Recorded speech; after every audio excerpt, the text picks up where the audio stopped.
surviving my 80s, and today I want to show you something, a salad that when my friends were here, Janaea, she would be like my granddaughter, she fixed me this wonderful salad. And actually this is where I think I stopped losing weight every morning and was holding my own. It was so good. Anyway, it was very simple, and I'll try to show you. Mine isn't going to be quite like hers because my product isn't quite the same. Okay, it started out with spinach. We had spinach in it, and then I peeled a mango, and forgive me, every once in a while I call them papayas, but they're definitely not the same fruit. This is king of the fruits. As some of you may like papayas, but I always thought they tasted a little bit like dirty socks. So I'm glad it's the mango that is the really good fruit for cancer. It has 7 different compounds, and it's especially good for breast cancer. And anyway, it's very good. Besides that, it's just wonderful to eat. And I think I read it's even the most eaten fruit in the world. And fortunately, where we live, I can get them almost year-round. So she put in the spinach, and I'll stop right there. The spinach, the mango, and when she was here, we had chunks of chicken, but my chicken is sort of ground up, and the chicken went in there. And I'm going to add something that she didn't add, but I think would be very good. And I'm going to add a few walnuts, but if I had some cashews, I think they would even be better. So I'm going to sprinkle some of the walnuts into my salad. And then it was just Janaea's mayonnaise, which I thought was wonderful. This has fresh basil out of my garden, and I think some dill out of my garden, garlic out of my garden, and eggs from our chickens. So it was especially a good mayonnaise. Has 2 whole eggs in it, and all those nice herbs. So that's all it was. And it was just, like I say, so good. So remember, mangoes, you can eat them just like a fruit, or they could be used in cooking. They could be used in salads, but get your mangoes. Okay, now also, since they left, 2 of them left on last Thursday, and 2 of them left on Friday. I'm going to tell you a little bit about them. 3 out of the 4 are teachers. Patty and Brett talked about a schoolhouse they bought, an old schoolhouse, which was a beautiful, beautiful building. But they not only turned it into a home, but Patty had a private school, and she taught children, and they did fabulous things.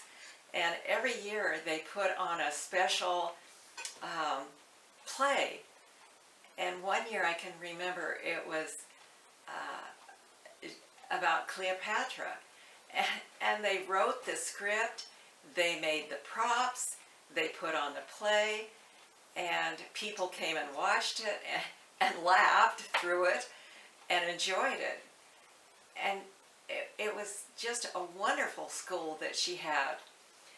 Then Brett, he teaches, well, he's taught college level and high school level, and he's a stage 4 cancer survivor. And right now he only teaches high school level. That's really his love, and because he's getting older and not so many, is not as much energy as, you know, you have when you're younger. He's decided not to keep teaching in the college level, but do the high school level. So that's what he does. And plus, he's just can do about anything. And I want you to know, when he was here, he painted our back porch and our front porch. And it is so nice to have that done. Okay, Meg, her husband, I think it's been less than 5 years. He was a doctor, and they have 3 children, and he got melanoma cancer, and he didn't survive. And what she's done since then, she spent 2 years, I never say this quite right, Dominican Republic, and she's been a teacher in a missionary school. I forget what board she's under, maybe it's Baptist, I don't know what it is, but she's been a missionary down there for 2 years, and now she's back home again. She loved it. She said it was a very dangerous place to serve because the population is so poor and there's no law. They have laws, but they don't reinforce them. So even though the law might be on the book, nobody is arrested. And so crime is just rampant. And she can do about anything. And she's a master gardener, and she spent a lot of time in my garden. And she's seen 3 of my gardens now, and she likes this one the very best. She's originally from the South, and so she loves summer. That's her season. And but she lives in Idaho because that's where her husband was from when they met in college. And she had a hard time adjusting to Idaho winters.